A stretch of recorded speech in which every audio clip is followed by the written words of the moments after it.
भारत के सबसे रोमांचक गेमिंग प्लेटफॉर्म विंजो पर हैं 70 से भी ज्यादा गेम्स। तो खेलो अपने मनपसंद गेम्स और रोज जीतो करोड़ों के इनाम। Download now from winzogames.com। Game में वित्तीय जोखिम शामिल है और इसकी आदत लग सकती है। जिम्मेदारी और अपनी जोखिम पर खेलें।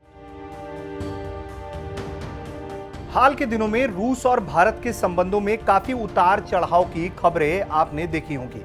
कहा जा रहा है कि रूस और भारत अब एक दूसरे के लिए बहुत उपयोगी नहीं रह गए हैं, लेकिन दोनों के रिश्तों को लेकर जो है अतीत जो है वो बहुत स्वर्णिम रहा है और यही वजह है कि रूस लगातार ये बात कह रहा है कि भारत से उसकी दोस्ती हमेशा की तरह ही मजबूत रहने वाली है। चीन के कारण भारत को अमेरिका की तरफ जो है वो अमेरिका और भारत का दोनों का लगाव बढ़ा। ऐसे में रूस के साथ जो है वो रिश्ते जो है असहज होने की बातें कही जा रही थी, लेकिन इन सब बातों को दरकिनार करते हुए रूस के विदेश मंत्री भारत आए। उनसे एक सवाल पूछा गया, बहुत दिलचस्प सवाल है, सुनिए। रूस से जो पूछा गया कि रूस ने अफगानिस्तान में भारत के हितों और शांति प्रक्रिया में उसके प्रयासों को पहचानता है, लेकिन फिर भी मॉस्को में हुई बैठक में भारत को शामिल नहीं किया गया। कई लोगों ने यह भी कयास लगाए कि रूस ने पाकिस्तान की वजह से भारत की उपेक्षा कर दी। रूस अफगानिस्तान में शांति प्रक्रिया और हालात सामान्य करने की कोशिशों में भारत को किस भूमिका में देखता है, ये सवाल था। कई लोग ये उम्मीद कर रहे थे कि रूस जो है वो डिफेंसिव हो जाएगा या तमाम तरह की अटकलें थी, लेकिन इसका जो जवाब था वो भी बहुत जबरदस्त जवाब आया। रूस के विदेश मंत्री सर्गेई लावरोव ने जवाब दिया कि अफगानिस्तान में भारत की भूमिका अहम है। जी, विदेश मंत्री कह रहे हैं कि भारत की भूमिका अफगानिस्तान में अहम है और अफगान शांति समझौते के अंतर्राष्ट्रीय प्रयासों में निस्संदेह उसे शामिल होना चाहिए, यानी कि भारत पार्टी रहे, ये रूस भी चाहता है। रूस के विदेश मंत्री ने आगे बताया कि अफगानिस्तान मुद्दे पर बनाए गए ट्राइको समूह और उसके विस्तारित रूप, जिसमें पाकिस्तान, तालिबान, अमेरिका, रूस, चीन और ईरान है, भारत उसका हिस्सा नहीं है। इस वजह से जो है 18 मार्च को इसी फ्रेमवर्क के तहत मॉस्को में अफगानिस्तान की जो है वो शांति प्रक्रिया को लेकर बैठक की गई थी और आयोजित की गई थी ये बैठक, और इस कारण से इसमें भारत को जो है वो भारत शामिल नहीं हुआ था।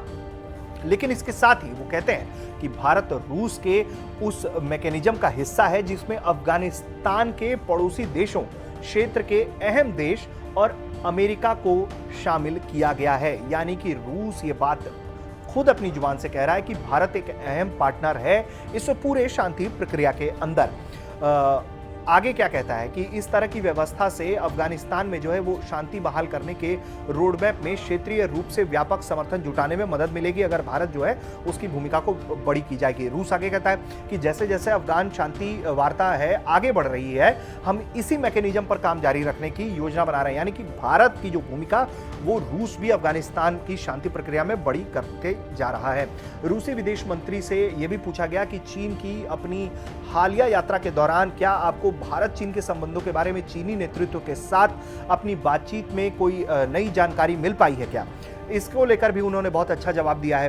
उन्होंने कहा कि रूस जो है फिलहाल भारत और चीन के साथ अपने संबंधों को कैसे देखता है, विशेष रूप से लद्दाख में सीमा गतिरोध से संबंधित तनाव को कम करने में मॉस्को के प्रयासों के मद्देनजर, ये भी सवाल था उसमें।